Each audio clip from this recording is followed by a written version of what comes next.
as we're looking at it right now, this is King Street and Boone as we kind of zoom out right there. But this was just another breezy day all across the Carolinas as the warm air continues to build across our region. And now Chief Meteorologist Tara Lane and also meteorologist Brendan Lawson tracking these latest conditions because, guys, even though we saw rain yesterday, it's actually pretty dry and we could even see an elevated risk when it comes to fire, right? It's really one thing we haven't focused much on because we've been talking about all this dangerous cold here the past few weeks or so and all these snow and wintry mixed chances, just how dry it is across the area. So now we have that fire risk and we have the wind. Yeah, we got a pretty good drought that's taking shape here across the Carolinas. And going into the winter season, we knew this was a possibility that drier conditions would likely linger over the area and create some drought-like conditions over the region. It's a live looking gas stone. You can see the American flag there on one of those buildings blowing around a little bit. We did have a breezy day today. Winds are actually going to be a little bit stronger tomorrow. The mountains already have another wind advisory in effect for tomorrow for gusts possibly up to 50 miles per hour there. So again, the higher fire risk coming from the warmer temperatures,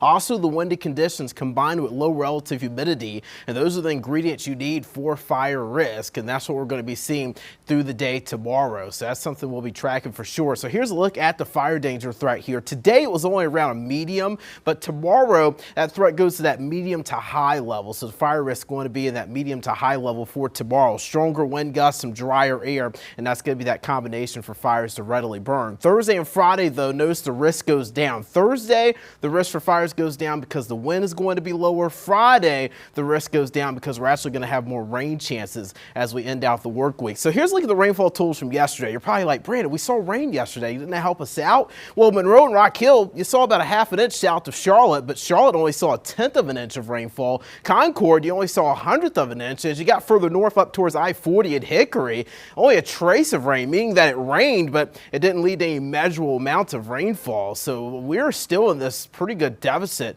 when it comes down to rain. We're in about a 1 to 2 inch deficit across the Piedmont foothills and down through the Sandhills. So this means that we're about 1 to 2 inches behind on rain over the last month or so. A little less for Boone and Jefferson. They've seen a lot of snow melt and seen more rain chances there, but Charlotte, Concord, Lincoln, Hickory, 1 to 2 inches behind on rain. So we absolutely could use some rain around here. Now, winds are a bit calmer now this evening, but they're going to pick back up again tonight and into tomorrow morning. Notice as you're watching meteorologist Ted Phaeton in the morning, Boone, Jefferson gusting between 40 and 50 miles per hour to start the morning. We're gusting at about 16 tomorrow morning in Charlotte, but notice as we get to the afternoon, that strong southwest breeze picks up and gusts will be between 20 to 25 miles per hour tomorrow. I wouldn't be shocked if across the Piedmont, even down to the Sandhills, it will gust up to 30 at times tomorrow afternoon. So definitely going to be windy before those winds start to settle down as we go into tomorrow evening. You combine that with the relative humidity values in the 20% range tomorrow, just bone dry air and also dry soils with this level 2 out of 5 drought. And that is going to lead to that higher fire danger tomorrow. If you take anything away from this,